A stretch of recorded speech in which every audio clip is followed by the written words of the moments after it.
Democrats are still crying all over the place about mass deportations. They haven't gotten over the fact that they are going to keep on happening, and they should keep on happening. And there's no greater example of somebody shedding tears over spilled milk than Alex Padilla, our not-so-great senator out of California. The vast majority of people being arrested, being detained, being deported are the same people that so many families trust to care for our children, trust to care for aging parents. You know, they're the people who are preparing and serving meals in restaurants, that are picking the fruit and vegetables and packaging the meat in factories that, you know, we depend on to put food at the table at home. At this point, it's no longer a conspiracy theory, folks. The same Democrat Party that defended slavery to keep cheap labor on their farms is now defending the mass exploitation of illegal immigrant labor for the same reason. History repeats itself. Only now it's dressed up in the language of compassion. Democrat Senator Alex Padilla isn't making an economic argument rooted in policy reform. He's openly admitting that a key reason Democrats oppose deporting criminal illegal aliens is because they want them in the fields, in the factories, and in the kitchens, doing the jobs that keep wages low and dependency high and Americans at home. This isn't about protecting hardworking families. It's about sustaining an underclass, a permanent underclass with no political power, no legal recourse, and no choice but to accept exploitation by Democrats. It's the perfect arrangement for a party that thrives in controlling both the labor force and the narrative, all while painting anyone who questions it as heartless. The irony, the very people they claim to champion are the ones most hurt by the system they've built. And Democrats are taking this narrative so far that they're now having immigrants run for office to defend illegal immigrants. You can't make this up. Day one, if you were elected, what would be some of your top 2-3 priorities for the city? So that's a very good question. So the first I would say would be a hostile federal government with not only Donald Trump in office, but he has essentially a trifecta, both chambers of Congress and the Supreme Court.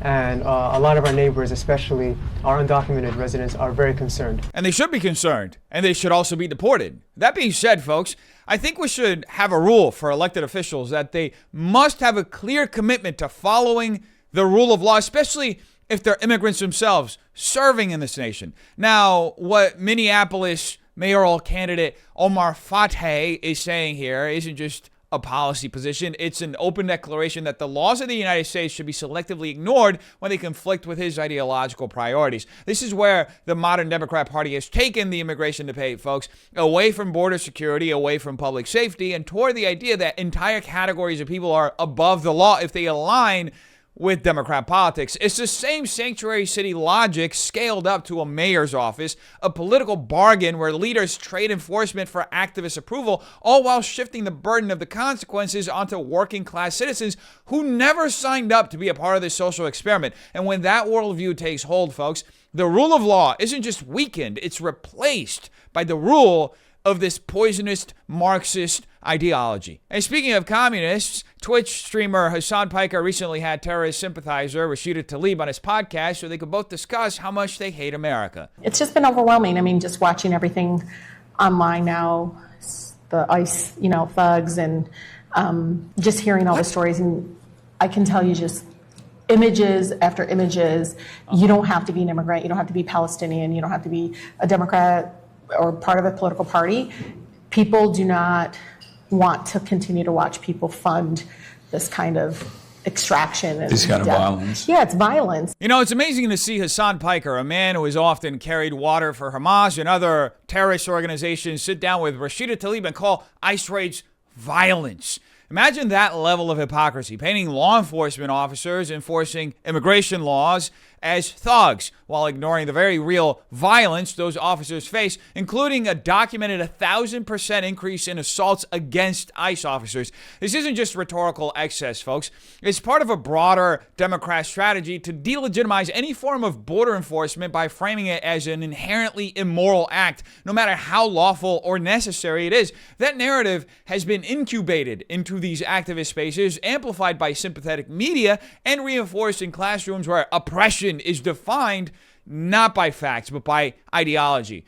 The danger is that it doesn't just demonize ICE, it erodes the public's faith in all immigration enforcement, paving the way for a system where laws are optional and the only justice is whatever aligns with the politics of the loudest and most ignorant and disingenuous voices in the room. And speaking of a loud, disingenuous voice, here is Karen Bass using all of her communist insurgency training to do all of that to a T. What happened yesterday raises the question as to whether or not the administration will follow the temporary restraining order, because they conducted another raid yesterday, and now they have to prove, at least I hope they have to prove, that it was not random.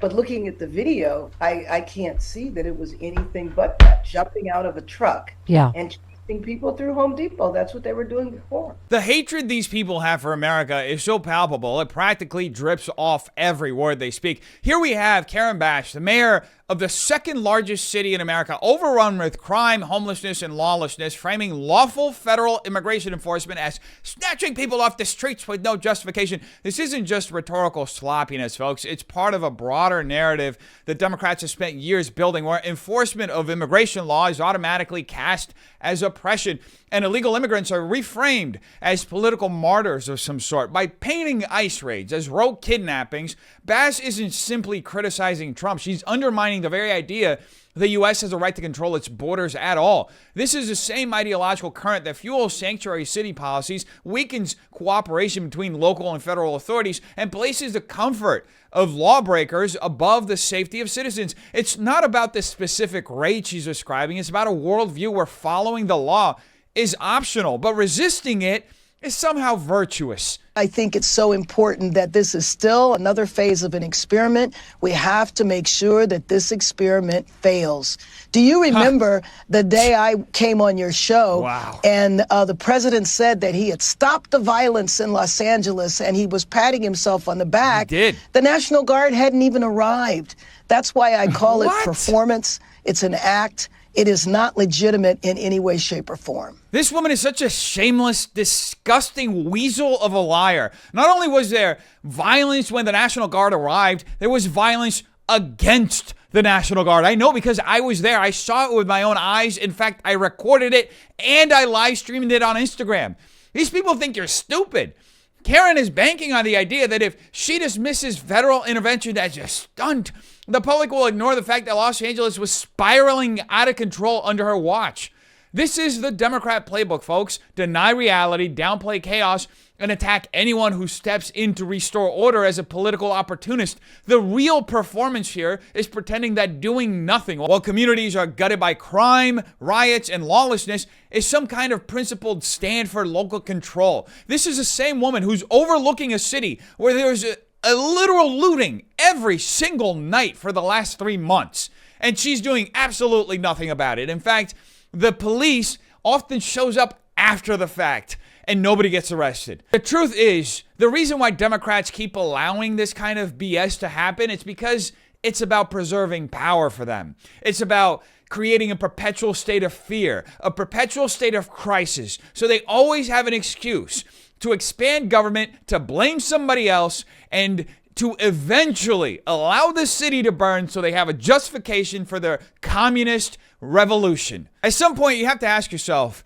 how many times can you watch the same script play out before you stop pretending it's accidental? The slogans change, the faces change, but the underlying pattern remains the same. Those in power rewriting reality in real time, recasting failure as some kind of virtue, and betting you'll be too distracted, too afraid, or too caught up with your own financial problems to call them out on it. If leaders can openly deny what you've seen with your own eyes and still be believed, what does that say about the state of our public discourse? And more importantly, what does it say about us if we let them get away with this stuff? In the end, the only way these narratives hold is if we agree to live inside the reality they create. So the question is, are you willing to do that? To give up your freedom to live within this corrupt reality created by Democrat politicians? Or are you ready to finally start tearing them down and taking this state back?